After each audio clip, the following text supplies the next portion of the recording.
Yeah, back in the field with the track stars, Ryan Righteous, Sean Tanner, DJ Jeremiah. Make sure you go to trackstarz.com for all the latest. Man, okay, so what we're going to be talking about now is there's a young man. What's his name again, Jeremiah? I can't remember his name. Bryson Gray.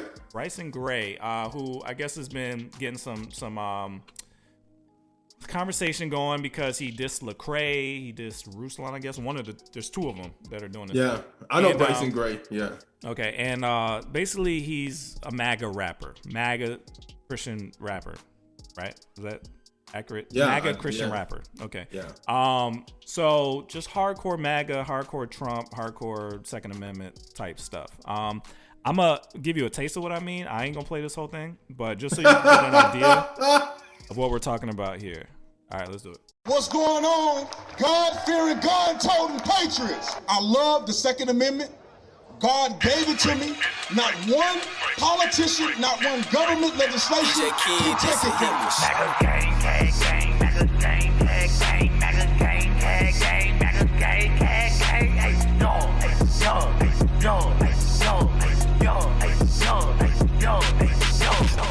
That's good. So,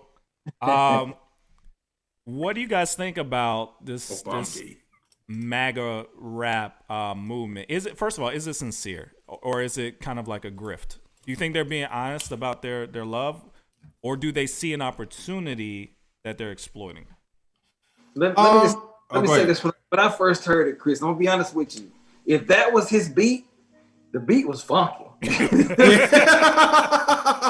So I'm over here head nodding. So I'm gonna be honest with you. It was nice, and so it's attractive. And I can't judge part of why he's doing this, but I will say this: MAGA is very popular. You can make a lot of money from embracing it, and it can definitely put you on the map if you can find your niche in the rap industry now. That has a lot of folks out there. If you can find your niche to draw people to you, I think it's marketing for a lot of people. I would question other things when it comes to the value system of even embracing MAGA and Christianity at the same time. That would be my issue. But I can tell you this, I don't know his heart. But the beat was crump. You know. What you think? All right, so you putting this on the Milk playlist? Yeah. I'm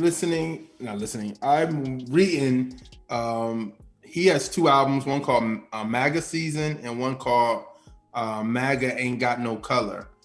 He has songs called 45, MAGA Boy, Pro-Life, Pro-God, Pro-Trump, Save the Babies, Black, not Democrat, Keep America Great, MAGA Christmas, Trump is your president. I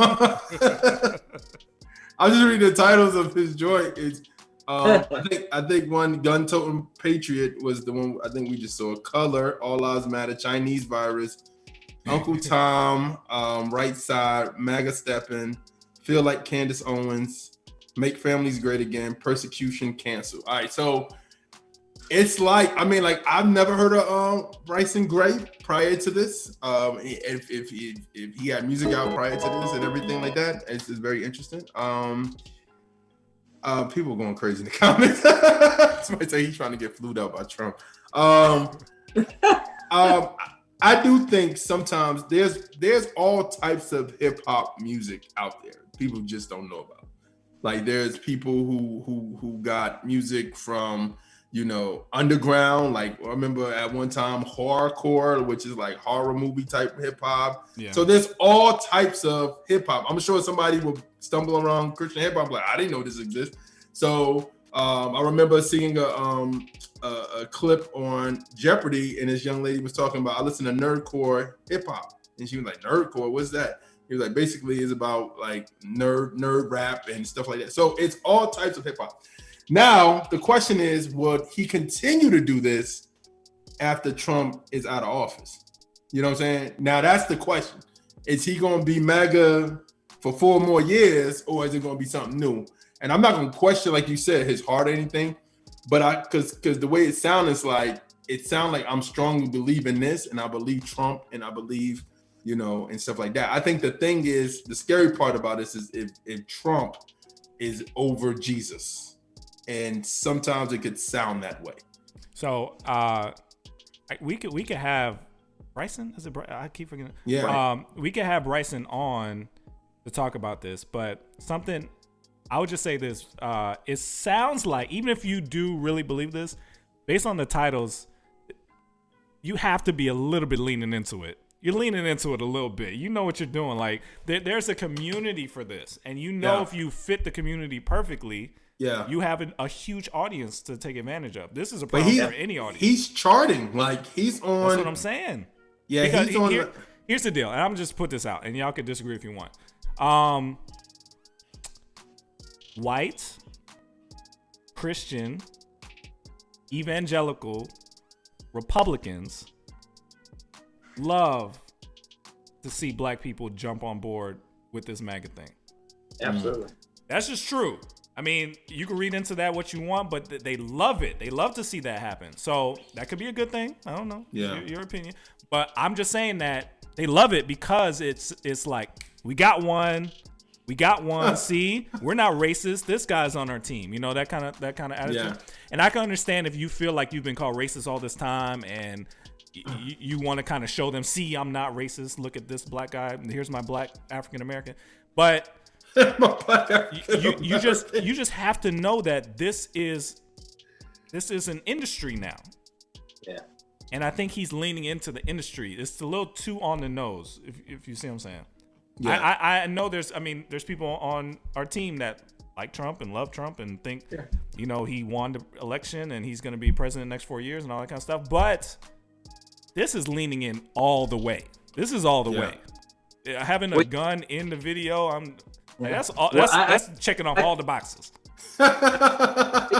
This, man, you talk about the white evangelical Christian person who desires to have that one guy in the room, but there's a lot of people in our community ever since we were emancipated who want to be that one person in the room. So you have a lot of folks that when you walk in the room and they call you Broheen, you feel like you're accepted, and they offer you something to drink, and you can sit down on their sofa. There are a lot of I mean, this is keeping it real, right? This is real talk. Yeah. You have a lot of us who are chasing that assimilation. And so for brothers like that who can walk in a room and be invited to the party and, hey, I'm going to a party. Guess who invited me? Mitch McConnell. He can call names and throw names about it and put pictures up with him with people, and it makes him feel like he's been accepted. And that means a lot to a lot of us, which I think is part of some of our illness issues in America. But, it happens that way. It's not just them wanting us, but we want to just say, hey, I'm the one person in the room. You can't be where I am. But okay, so here's another question too, because like, let's be real. And if we pull this all the way back to the 2000s, this could have been Lecrae.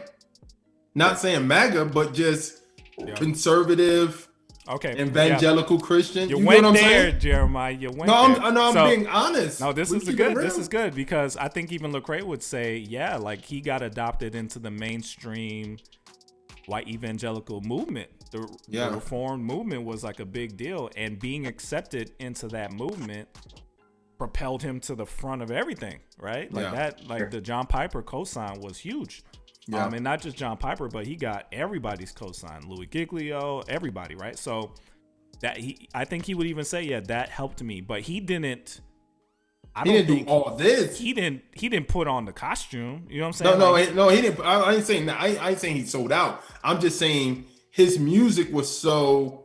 It was. I ain't gonna say this, but it was the Christian version of this. It was, you're going to hell if you do this. If you do this, you do that. You know what I'm saying? Like, I mean, if you think about Rebel, think about Rebel, the album Rebel. And I'm not comparing it to this. I'm just saying it sounds like I'm strong in my faith. I'm strong and you see what I'm saying? Like, I'm strong in what I believe in, and ain't nothing gonna change that. And I think that's just like this is like the radical part of this. This sounds like conservative radical, like the Proud Boys would bump this at their rally. You know what I'm saying? Okay, I think you're touching on something very interesting when it comes to Lecrae and his acceptance for the time he was accepted. Did he feel the pressure to conform in a sense where I don't believe Lecrae conformed? I believe he really believed. Like, that's why I'm trying to give this guy a benefit of the doubt that I think he really believes this. This is not, I don't think he's just lying. I think he really believes it. I just think he's leaning into it. You know what I'm saying? Yeah. Whereas I think in Lecrae's position, I think Lecrae was in the wave of the reform movement, and I think he co-signed it. I think it took him time to realize there were some things about it that were racist, that were error. You know, man. Like I think it took him time. So I don't think he was performing for them, but I think there is a subtle pressure to make sure you're accepted by those people. You want to say things and do things to where those people will say, yeah, I agree with him, right? Yeah. And this to me is that to the 100th degree. We used to be on American Family Association. We used to be one of the shows on their network. And that's all the way white evangelical. That's Republican to the core. And they heard some stuff we were saying about Trump, and they were like, get them off that station. We could have been like, okay, all right, yes, mess with Trump is fine. It don't have to be all like that, bro. It would have had to be. It would have had to be. Or just stop talking about it. But we were like, I mean, we said we're gonna tell the truth. We're not gonna kowtow and take us off then. You know what I'm saying? Like that's just how we are. But I think he saw, I agree with them. I'm accepted here. So let me go all the way. Let me show them black people are Republican. Black people can be MAGA. Black people, you know, these people aren't like he's trying to go overboard on it, and he's getting rewarded for it. Right. So how do you pass that up? But to me, it's the reward of.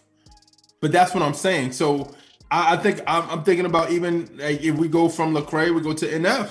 Like NF may not have these viewpoints, but when and we had this conversation before, where it's like after Lecrae kind of like they ran away from Lecrae, they went to NF, and it's like you have people that are evangelical Christians who are conservative, and they're like, I like hip hop.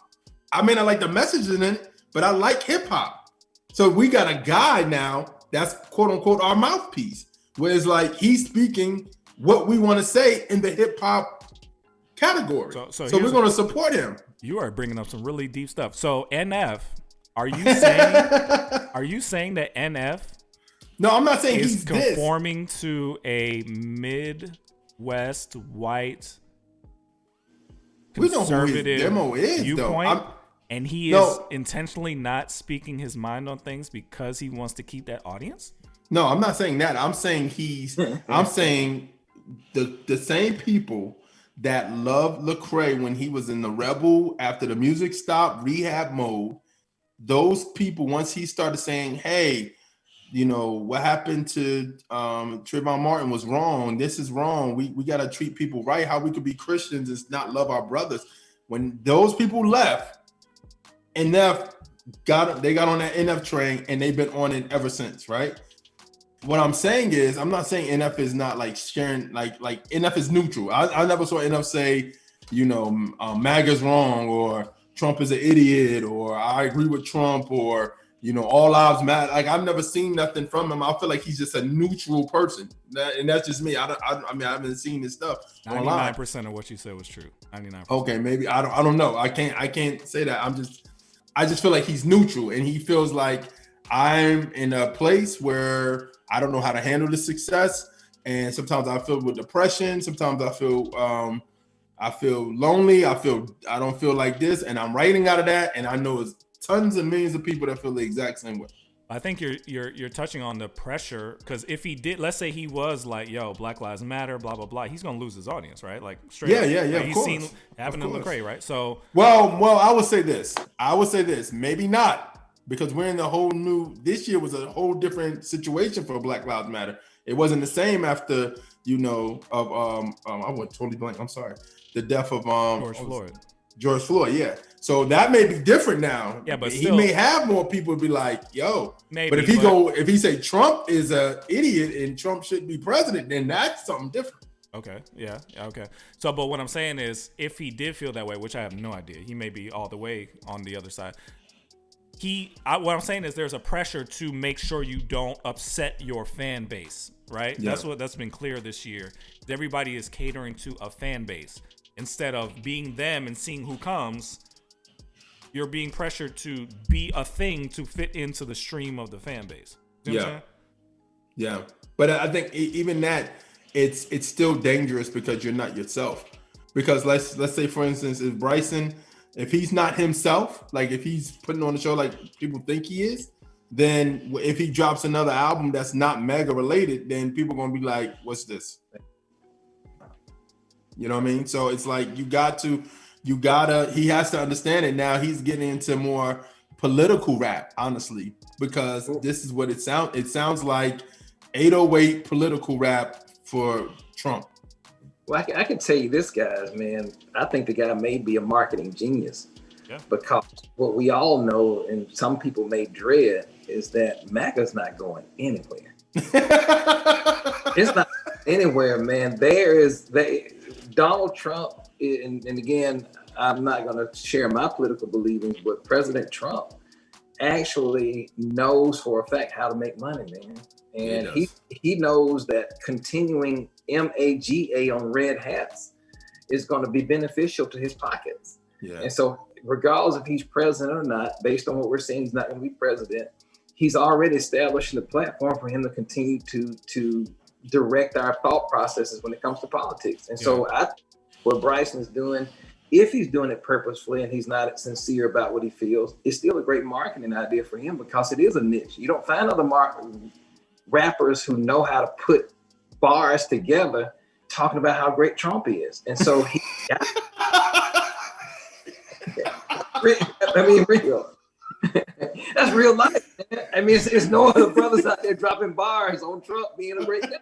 Yeah. So he's the guy. And so he can sell to, like you say, the Proud Boys. He can sell to that young kid who wants to be cool in the suburbs and bump Christian music at his church and have this guy doing his thing. And so I think he may be a marketing genius.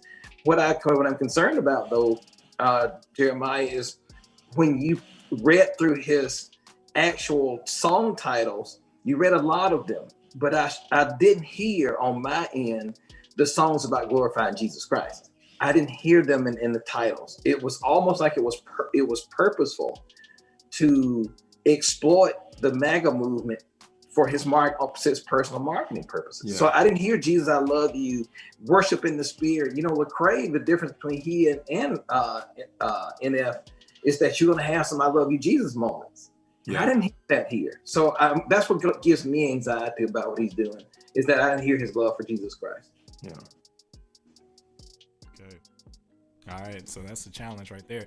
I don't know. I mean, this seems silly to me. I'm gonna just be honest. I'm trying to take it seriously and give him the benefit. This seems really silly. It seems cartoonish, and I am worried about our country because this is becoming commonplace.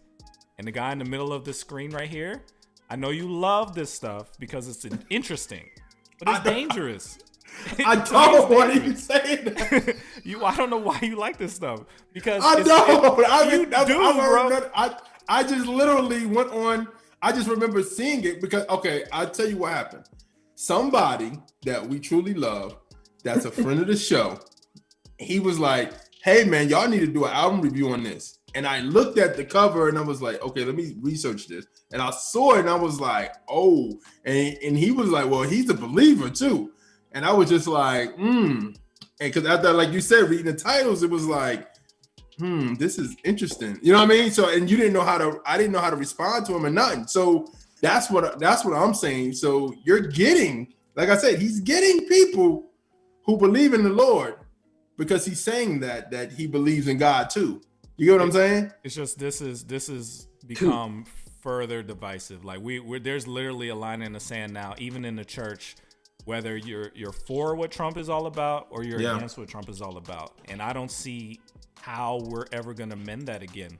This is just, it's gotten to a point where I don't see how we're going to overcome this divide. This divide is stark. It used to be a subtle divide between black and white and Republican, Democrat and all that.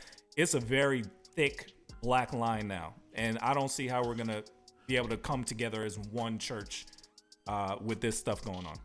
It's interesting you said "Line in the Sand" because that's the name of his new project with the dude Tyson James. Yeah, I saw that. Yeah. So that's interesting, man. I mean, like I said before, there's always all types of rap music. Like all styles of rap, all content-driven styles of rap music out there. So you can go from the gamut from, you know, gangster to now political to, you know what I mean? So there's, you know what I mean? I'm sure Pastor Bell knows about growing up with Public Enemy and X-Clan and all these other guys that had political style rap in it, but it was coming from a perspective of either 5% Nation, or it was coming from a perspective of, you know, the Nation of Islam. You know what I'm saying? So that's always been there, but there's never been somebody that's rapping for a white conservative person. Or maybe it has always been somebody rapping for white conservative people. They just didn't know that those people that we were fighting for were white conservative people. But this guy's out in the open about it. So I can't, like I said, I can't not knock his passion, because that's his passion. Anytime somebody has passion for something like something, anything like Jesus, or somebody has passion for, you know, hardcore stuff, demonic stuff, that's their passion about what they explain. Do I agree with it? I may not, but I can't knock him for being a Trump rapper. I guess that's what you want to say. But I will say that this, to me, this is not conservative. This is not Christian. This is MAGA. This is a thing. And I don't see much overlap there, honestly. I think church and I grew up in white evangelical church. It has become Republican church. Yeah. That's a mistake that's lasted for years. And I've seen it creep in. And I'll even put my old pastor on blast. Like, I've said it on here before, where it felt to me he was more in love with America than he was with God. He used to have nights around the 4th of July where you come to church, the choir would sing American songs, and you would have American flags waving around, and the whole service was about America. I'm like, what does this have to do with anything? I mean, I'm grateful. Don't get me wrong, I'm grateful, but why are we worshiping America? What is this? Well, Sean, let me tell you this, man. I have been doing an extensive study, man, almost to the point of getting doing a doctoral thesis on it. But I went back and started studying several months ago, and it's kind of become an obsession. How patriotism was injected into America. And when you go back and look at the evangelical churches in the late 1800s, man, that thing was ballooned after during Reconstruction. It was ballooned purposefully, and the churches and the schools were the vehicle. Guys, let me just tell you, it's so amazing to read this stuff. But we have to realize that after the Civil War, we were two divided countries. And it had to be a purposeful approach to bringing us together. The first step in the process is we had to go fight somebody in a war. Instead of fighting against each other, we had to fight against someone else. So we went and kicked around some Spanish folks down in Cuba in the Spanish-American War to bring us together. And when the soldiers came back, everyone received penny flags. They were 1-cent flags that had the American flag on it. We instituted the Pledge of Allegiance in schools, and the churches and the schools had to, by laws in New York and across the country, had to push patriotism. And now we're looking at being 120 years later, where it's now part of who we are in our education system and our churches. And so I can tell you this, you're not going to come to one church ATL and there's going to be bunting hanging from the church. You're just not going to get it. You're not going to get it because, you know, I always say this, and this is going to be one of those controversial things a pastor shouldn't say, but God has never told us that he adopted America. America adopted God. And we've got to do a better job of exhibiting a country that actually loves God. And if you look at the MAGA movement, when I see them and hear them and listen to their words, I don't get a chance to get a evangelistic experience when it comes to the relationship with Christ. And so I just struggle with it. I struggle with the whole thing. And you're right. I think MAGA is totally different. It's not the evangelical church. It's not the Republican Party. It's MAGA. It's its own thing. You know, well, best of luck to him. Are we inviting him? Are we giving the golden ticket to him? Bring on, but Ryan has to be here. Because they're on opposite ends of the spectrum, and I would love to see how they get along. If we could make them get along, then we're moving towards something better. But you know who would be a great guest, honestly, if we can't get him, we need to get Lavarciere. Because I think he's close to that. I've asked him. Yeah. But we'll see. I don't much want to talk about this because I really hate this. If y'all know me, Jesus's prayer before he went to the cross is one of the biggest things in my life. Is he prayed that we become one. All this stuff seems like going the other direction to me, and anything that feels like that, it irks me. So I don't like talking about all this stuff. But if it can help to hear it and hash it out, then fine. But I'm really disappointed in the church right now, honestly, overall. But hopefully it'll get better. We'll see as time goes on if we can heal some of these wounds, but it just looks really bad to me right now. All right, let's get back into it. You want to feel with the Trackstarz, Ryan Righteous, Shantana, DJ Jeremiah. Let's go.